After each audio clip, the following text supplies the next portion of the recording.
Hi and welcome or welcome back to my booktube channel. My name is Martha and I'll be doing my October wrap up. I only managed to read 3 books this month. Out of the 3, I think there was a pretty varied collection of things to read. So I'll just get straight into it. The first book I read was a nonfiction, Digital Democracy, Analog Politics by Nanjala Nyabola. This is a nonfiction about Kenya and digital integration or digital activism affecting the real world. And it was not an analysis, but a description of what is happening in Kenya, a very specific topic about not a specific topic, a general topic, I would say, but about a specific location. And this, I think, was written so that we can have diverse stories in Africa, so that somebody is not looking at Africa as a continent, although it is a country in many ways, but that's a discussion for another time if you want to know what I mean by that. But to get it clear, Africa is a continent, and this is one of the stories from Africa.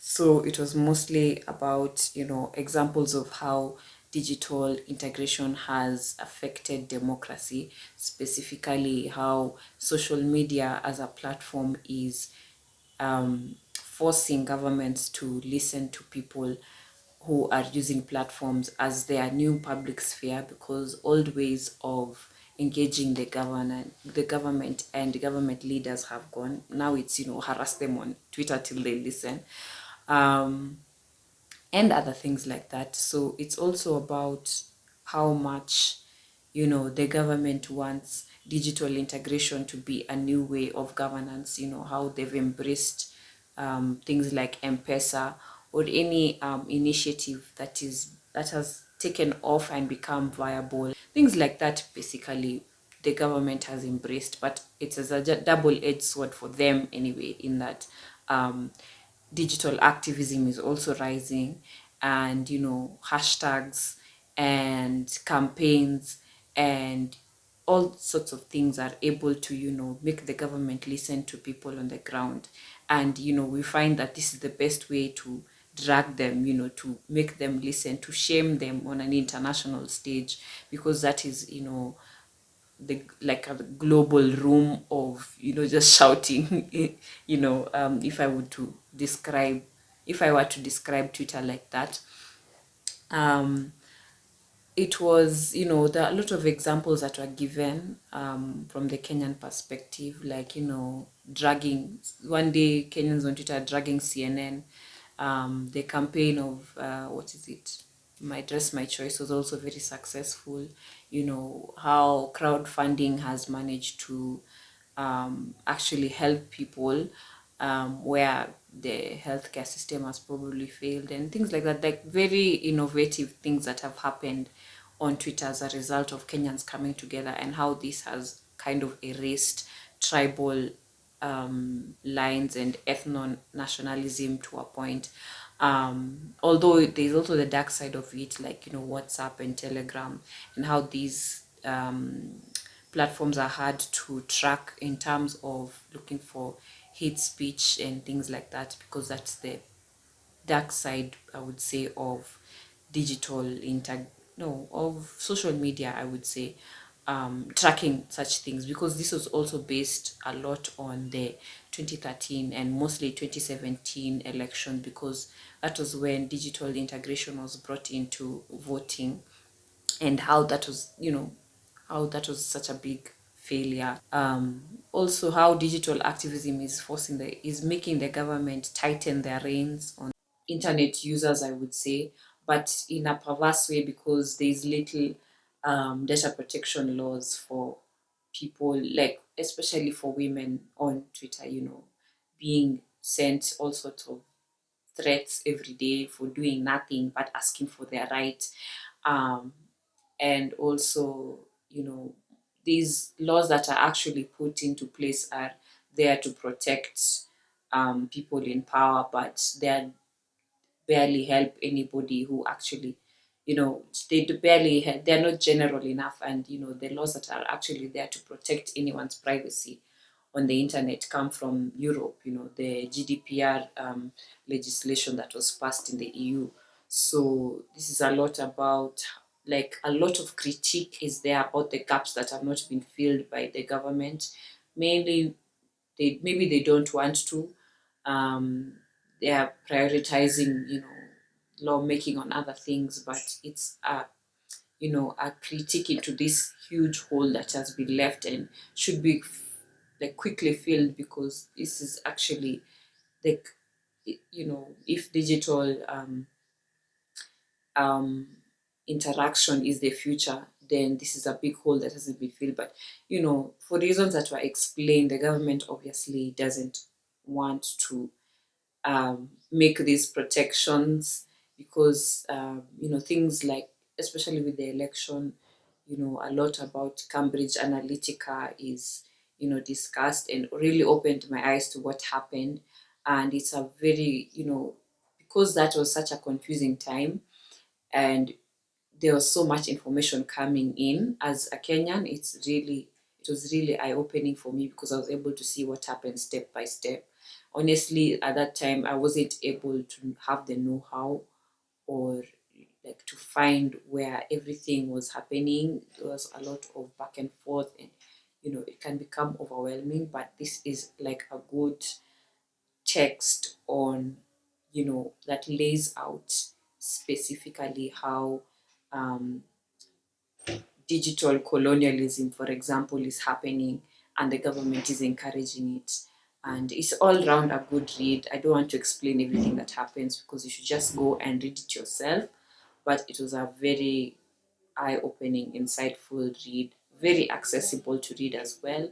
The topics are, it's, if you're a lay person, if you know nothing about social media, if you know nothing about Twitter, everything is explained to you, to a point where I was like, I know all this. Why is she explaining it again? But it was needed if you don't know anything about social media. And this did it. I mean, she did her best to explain social media in a Kenyan context. Although one thing I would say is this book is about 2 to 3 years old, and Twitter is not the only platform since that has, that is engaging in activism. Um, Platforms such as Instagram and Facebook, I've seen a lot of progress when it comes to that, and campaigns that have been started there from a Kenyan perspective, specifically. Although sometimes that some campaigns that you see on Instagram are just not, like, why are you campaigning to enter a racist restaurant? Guys, stop doing that. You don't need to do that. But I've seen like meaningful campaigns on Twitter, on Instagram. Like I think I saw one toxic masculinity campaign, police brutality campaign this year, and yeah, I also felt like there was so much focus on Twitter, maybe because that's the writer's primary platform, and has built a platform there. But yes, there were examples from Facebook that organically happened as a Facebook movement, but I would think, I mean, the majority of Kenyans are there anyway, so I was wondering why that aspect was a bit scarce. Um, but I'm not the expert, I don't know, and time has passed since then. Maybe right now the scope is different, but yeah, I think also digital activism has grown since then. So I mean, much is left to be seen about what it is right now. But this is a very good read for analysis of digital integration and in Kenya specifically, and not just a vague recount of what is happening in Africa, as many writers like to do who are not Africans in the first place. But yeah, this was a great way to show that there are diverse stories in Africa, and Kenya is just one of the voices that are out there. The next book I read was So Long a Letter by Mariam Abba. I don't have it here. I give it out to a friend, but this is one of those classic African literature books that I've never gotten, around to reading, like, Chinua Achebe or Ngugi wa Thiong'o, those kind of books. I've not gotten to read them, but I will in future if the mood strikes. This is about a woman who is writing to a friend. It's in the form of an episode.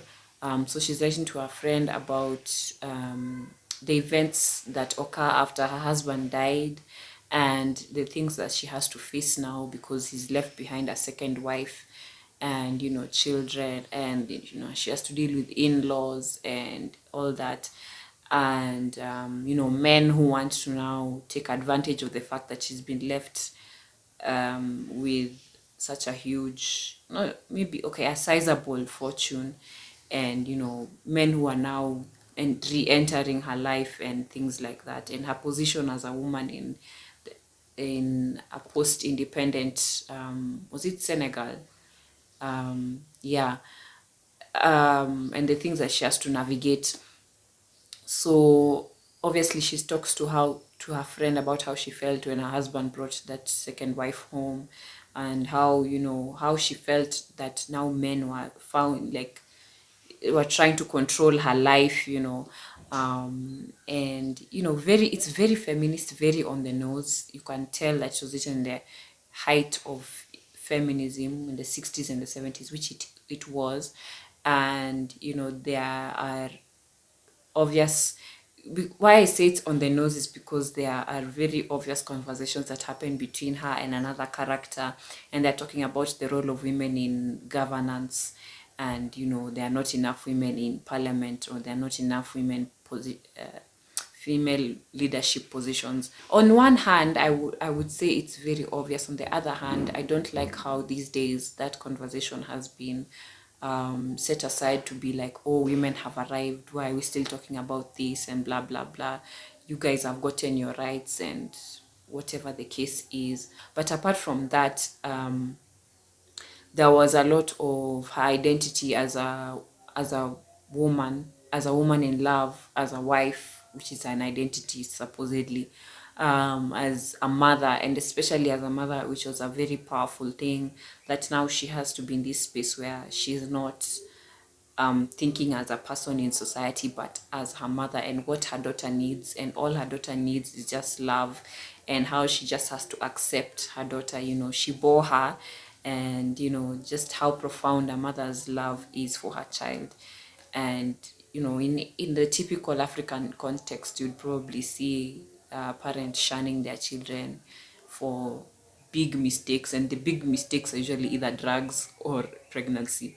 So you see how she has to really adjust herself in this time, and like just accept her kids and be like, what can I do? They're my kids. Like, I have to love them. It was very well written, short, so it should be easy to read and finish. But I found myself having a hard time finishing it, just for the fact that literary fiction to me is a bit difficult to read. I find it the same as nonfiction in a way that, I don't know, I just find the writing is so heightened. It's like, why do you need to do this? Like, you can just tell me A plus B, or 2 plus 2 is equals to 4. But apart from that, it was a well written book, and I think, yeah, I ended up rating it 3.5 stars. A classic African lit that you should read. The next book I read was Love in Color by Bolu Babalola. This is a collection of short stories about myths that are retellings.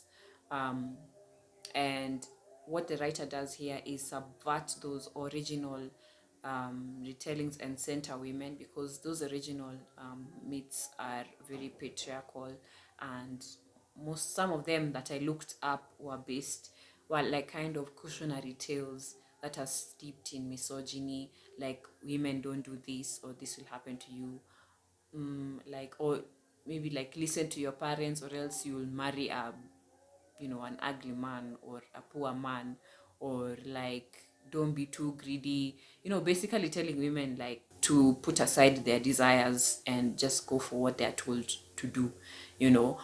And this kind of centers women and centers their desires and their wants and things like that. And they are very diverse They are very diverse stories, diverse people, diverse skin colors as well, and identities. The writer took it upon herself to put these like within the diaspora, within the black context, because majority of them were from Africa, yeah, or African inspired stories, that she found a way to be diverse in each of them. And obviously, for me, the strongest stories were the ones steeped in the ones that had the speculative fiction element. Those ones were the ones that I found very powerful, and love in a high tense environment. And I just love drama when it's fun, when a book has like fantasy or magic in it, or something that doesn't exist on earth, and has romance as well. I just like high stakes the high stakes nature of romance in it. And we have to love today or we're gonna die tomorrow, that kind of thing. I just eat that shit up. And I really love Oshan. I don't know if that's how you spell her, pronounce her name, but she's one of my favorite deities to read about. I think I've also read The Half God of Rainfall, and you know she's a powerful entity, and I wish there were more retellings about her. If you can have all sorts of retellings about, you know, useless demigods like Zeus, no, useless gods like Zeus, or half demigods, or like Perseus and what's his name?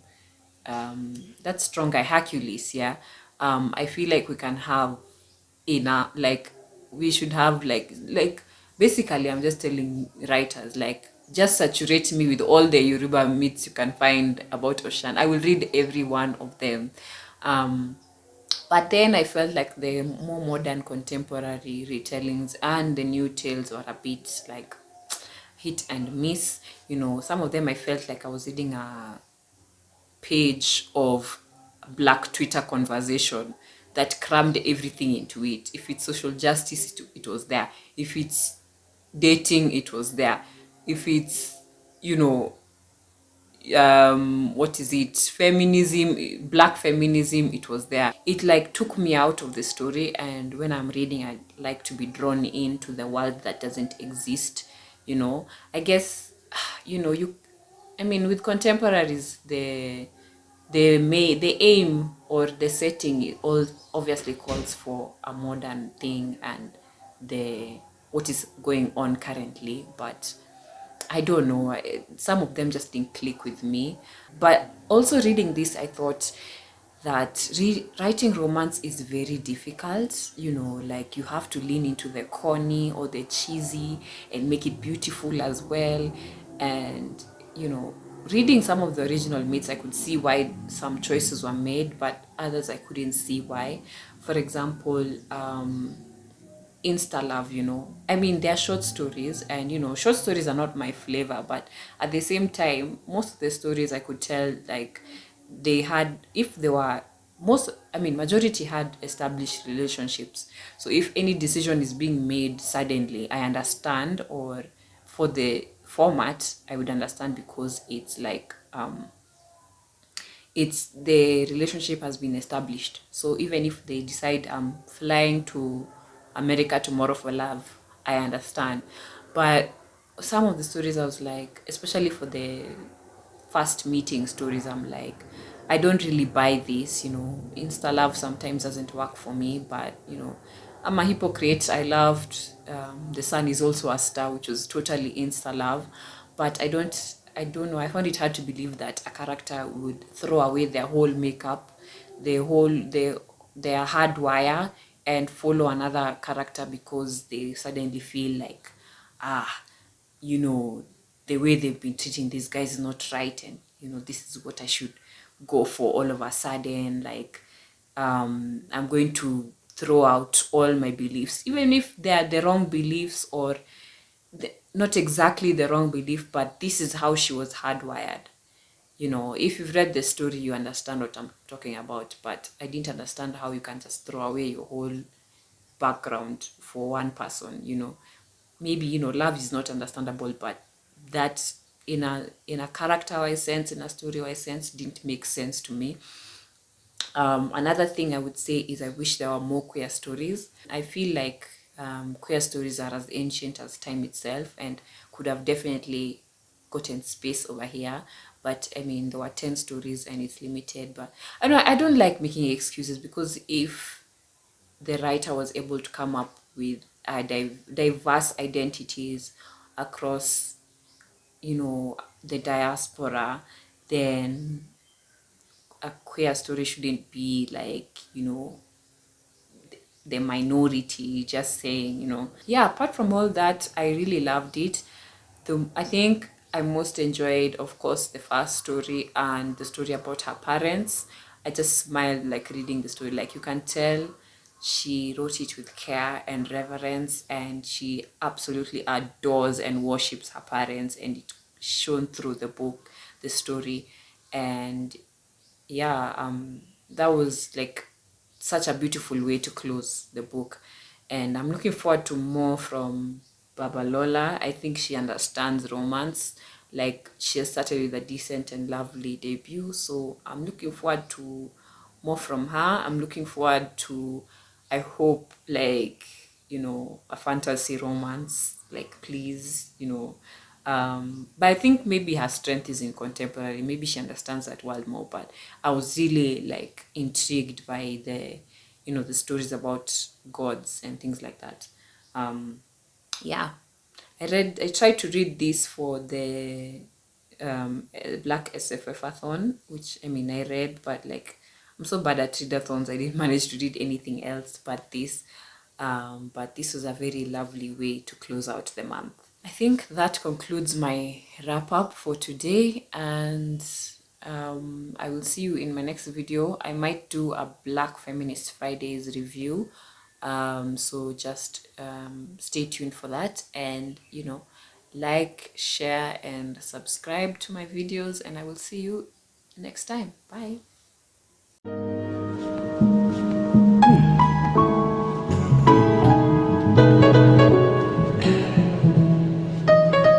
This is where I feel